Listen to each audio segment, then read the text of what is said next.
All right, everybody. Thank you for tuning in. Welcome back to today's episode of Big League Dreaming, the podcast, where we're gonna recap our picks from the prediction show that we did for the Road to Omaha D1 college baseball postseason tournament.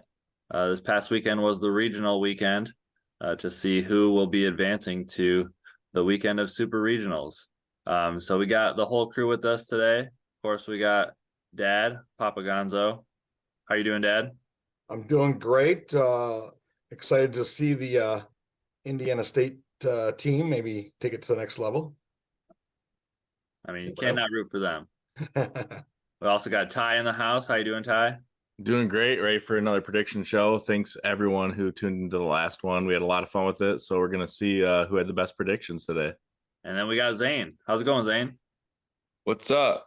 It's always nice when all four of us can get on. So yeah, I know Ty, you put the graphic together. Do we just want to get into like each regional and how it turned out and see who came away with the best predictions? Yeah, let's pull it up here. All right, so I believe the first I don't know, kind of super regional quadrant was Wake Forest and Alabama. Those were the two teams that were hosting last weekend. And the two host teams came away with advancing onto super regionals. So they'll face each other and at Wake Forest next weekend. All four of us picked Wake Forest and Bama to advance. So I think those are the only two that we all had the same choices or got all of them right. Dad, did you watch any of the Wake Forest or Bama games? I watched a few of them. I thought George Mason might have a chance to pull off some upsets there, but couldn't pull it out at the end. But Wake Forest and Alabama both, they didn't have any losses, and I think both teams, especially Wake Forest, who is probably easily the most favored team going into this World Series, and being dominant, they didn't do anything to prove anyone wrong. So those are two teams that people have to battle with, and Wake Forest is going to probably be there toward the end. Yeah, I agree. Number one overall seed. They're a really tough team. They're good at every facet of the game. So, like I was saying in our prediction show, Wake Forest isn't known typically as a baseball powerhouse. So exciting to see that school do so well. All right, so Ty, what are the teams in the next kind of quadrant? So we had Florida, Campbell, and was that TCU and Indiana State, right? Yep. So I guess we all picked those same choices as well. Florida. And yeah, Campbell. Florida. Who ended up winning that instead of Campbell? South Carolina. Oh, South Carolina. That's right. Yeah, so we were all wrong on that one. They played some good baseball. I was really impressed with that South Carolina team. I didn't realize they were that good. I think they were number 15 seed overall, so they squeezed in there to make the top 16. But I think they're going to give Florida a battle. I don't think it's an easy win for Florida in this matchup.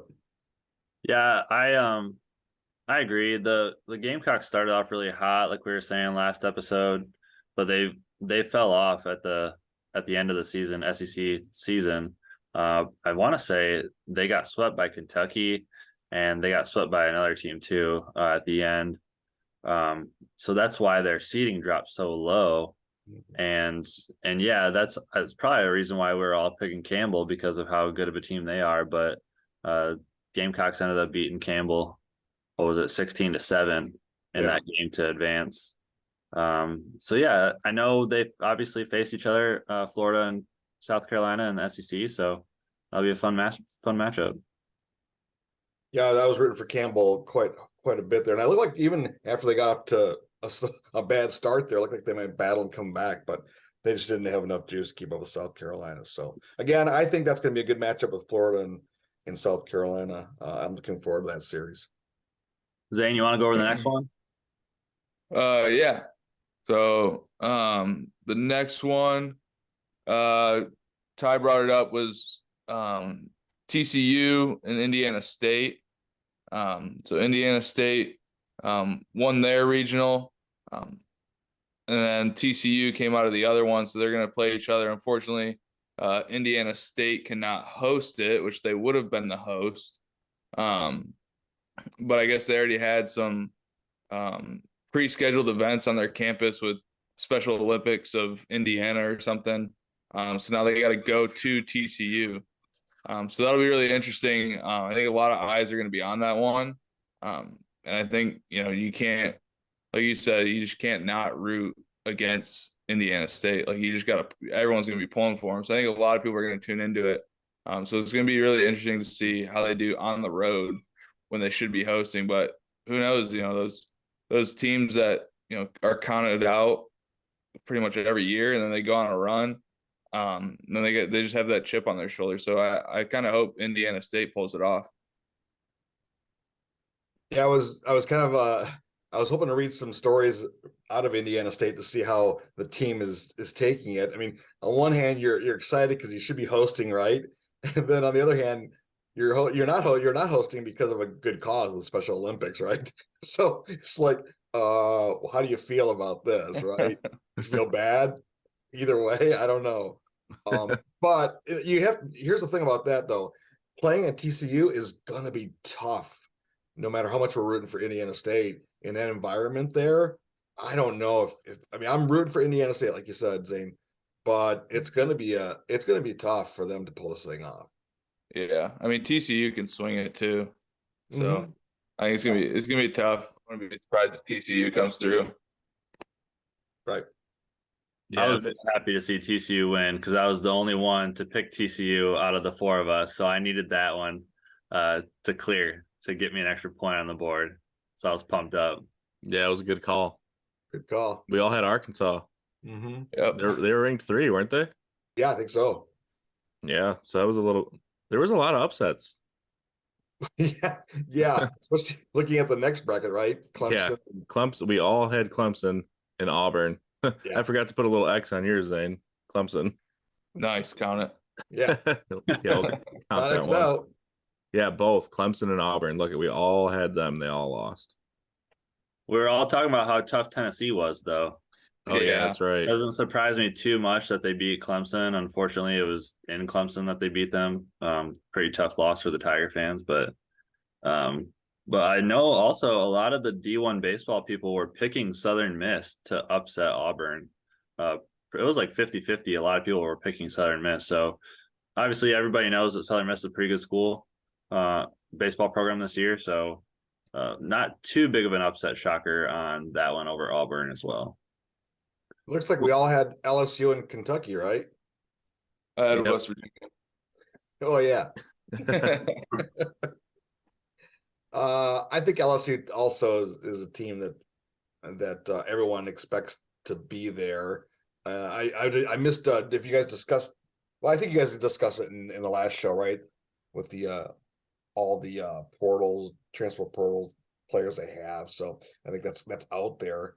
But Zane, I was kind of curious, if LSU is able to pull this thing off, does that change college baseball a little bit?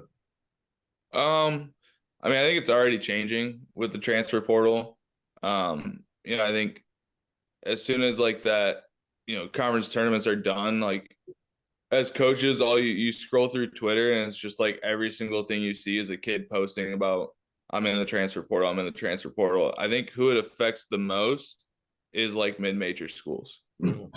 Right. So like a lot of kids like that are really good go to those mid-major schools, mid-major D1s, have a really, really good year, then they just hop in the portal right away because they want to go to a bigger school to where they can contend for a national championship right away. Right. And then put better numbers and try and get drafted a little bit higher. Yeah. Whereas at a mid-major, some of those scouts, they're going to recognize you're a good player, but they're going to know that you're at a mid-major and you might drop a little bit on their draft board. So you're going to try and boost your draft stock a little bit. So it's already changing and evolving, and it's just wild how much it's changed. I mean, I couldn't imagine what it would be like because we don't have a transfer portal for the NAIA, but I can't imagine what that would be like if we had that. Never know. Yeah, LSU is so good, man. I think They're a huge favorite in Omaha, along with Wake Forest. When you have the top two guys that are probably going to go in the draft 1 and 2, it's pretty insane. Paul Skeens was unbelievable last weekend, as he has been all year. Yeah. And then Kentucky, with the home court advantage, like you were saying, Zane, they didn't have to sleep in college dorms like the other 3 teams did. Maybe that's why Coach Dowd and his staff pulled it out. Ty, what's the next one we got? Next, we have another upset coming up. We all had Vanderbilt, which Vanderbilt lost, and looks like Zach and Zane had Oklahoma State lost, and Dad had Dallas Baptist, and Oral Roberts was the winner of that regional. Ty, you took that one. I did. I was feeling it. Good upset call. Yep. I thought Dallas looked like a shoo-in, but I just could not believe the amount of runs these teams were scoring throughout the tournament. And I don't know about Zach and Zane. Is that expected during? Because I just don't remember these high scores like this. I think the biggest factor is in playoff baseball. A lot of coaches, like your trigger to go to the bullpen is so much quicker than in the regular season. So like you're using arm after arm after arm. And I think that's just kind of where those runs kind of pile up on teams, and that's where we kind of see those high scoring games. Is you're just going a new arm pretty much as soon as you see any sort of trouble, you're just immediately getting someone going. Yeah.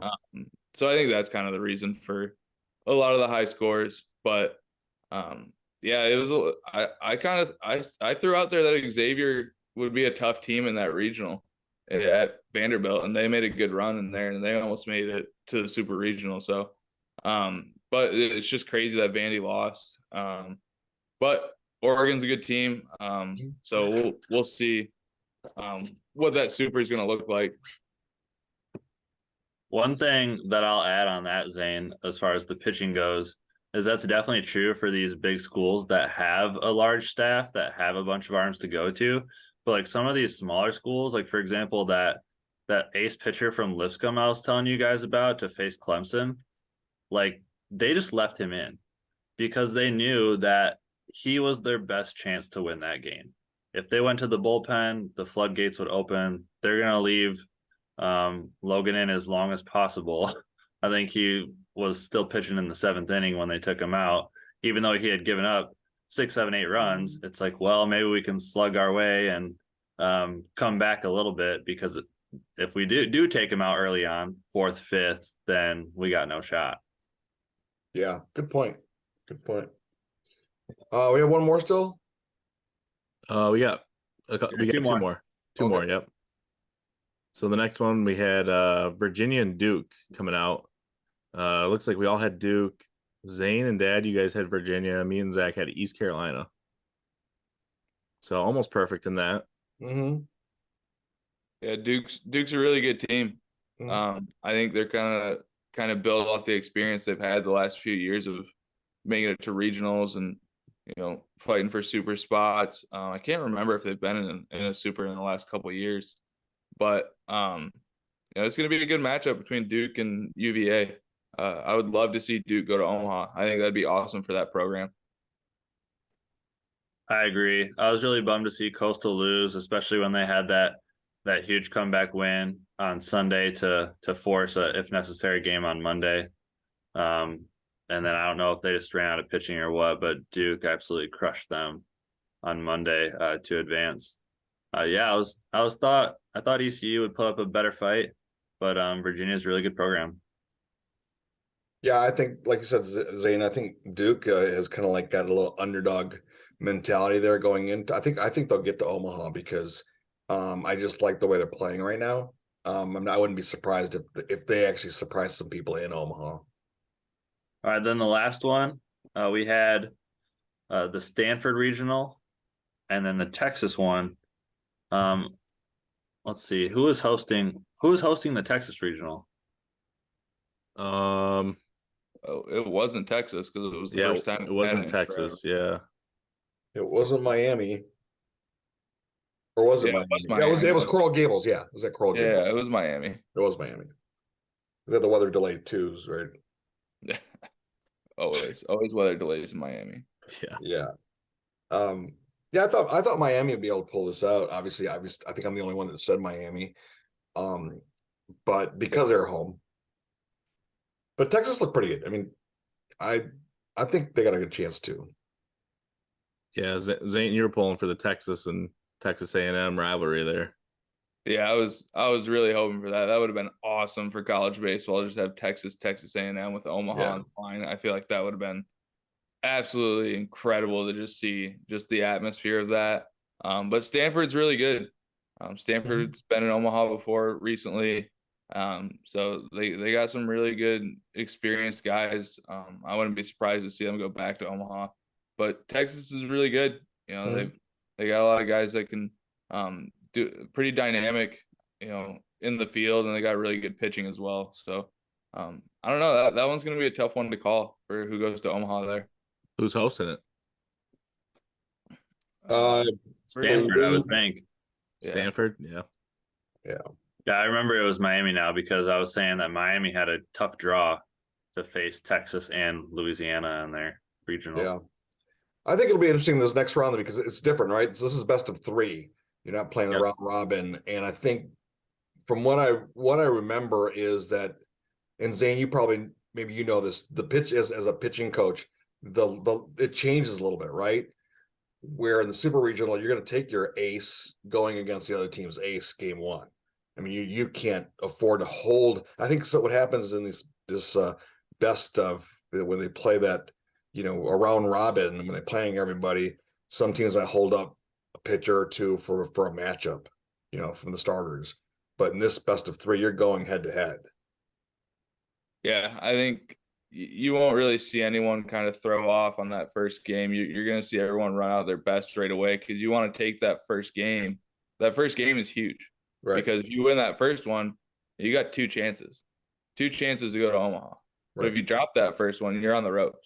So you're going to get everyone's best right out the gate. And it's kind of the same thing for the regionals, though. Like you saw everyone run out their best arm in that first game. You know, even the host teams, they ran out their best arm. LSU did. You know, and they ran them for 120 something pitches or whatever it was, and he was touching 101 on the last one. So, I mean, you're going to see him again in that first game. And I think Kentucky's going to be overmatched for sure. Yeah. All right. Well, we should pull up our Omaha predictions quick. See. I forgot we already made those. Yeah, we did. And here they are, updated and everything. I think I'm pretty bad. I've already got 3 teams out? 4 teams out? No, 3. No, 3. I think I'm in the worst shape. I have 5 teams out. You got 5 teams out? Yep. I guess you're rooting for LSU then, Ty, right? Yeah, LSU. That's my go-to to win it all is LSU. I'm gonna let's make predictions for the winner of the whole thing. I'm going LSU. The whole thing? The whole thing. Well, we want to do that prediction before we even get there. Yeah, let's get there first. Well, if we wait until the Omaha field is set, at least then we have a better field to choose from. Correct. Yeah, then we got a fresh slate. Yeah, that's true. Yeah. Well, I'm making mine early. LSU. I like LSU. I also like Tennessee. I think Tennessee could go deep too. Yeah. Let's see who's got the most teams left. I think it's I won this one, guys. Yeah, you did. Whatever. I had 10 of the 16. Yeah, that's great. You did. That's pretty good. And Zane, did you have 9 like me? I don't know. Okay. I didn't have a lot. I know I had 9. 1, 2, 3, 8, 4, 5, 6, 7. You had 8. Clemson didn't make it. There's no X over that. Oh yeah, that's right. You got a freebie. Yeah, we can count that one. Count it. That's right. So Zach was first with 10. I had 9. Zane had how many? 7. And Zane or Ty, what did you have? I had 8. Oh my gosh. Our coach. Or Roberts All right, did it for me. I don't have time to watch those teams. Okay, right. We should have put a wager on this. Oral Roberts did it for me. We'll do for the finals. Yeah, Oral Roberts. Yeah, so we'll have to do a final update video once this weekend's over with the super regionals. Sounds good, guys. All right, sounds Looking good. forward to it. They Thanks, do everyone. game start Friday, right? Games are Friday, so there'll be 4 of the super regionals going Friday, and then the other one will go on Saturday. So it goes Friday, Saturday, and Sunday, or Saturday, Sunday, Monday. So on Monday we'll know all the teams Yep. going to Omaha. You can All right, catch so those games on ESPN, ESPN2, and ESPNU. Yep. And ESPN the Ocho. Stay tuned. We'll do a final Omaha prediction video very soon, probably Monday or Tuesday once we know who's in it. Thank you all for listening again. If it's your first time coming across our podcast, give us a follow on Twitter. That's at BLD Pod. We're also on TikTok at Big League Dreaming. Follow us on YouTube or all the podcast platforms where you listen to your podcast. We'll see you next time. Bye. Bye. See ya.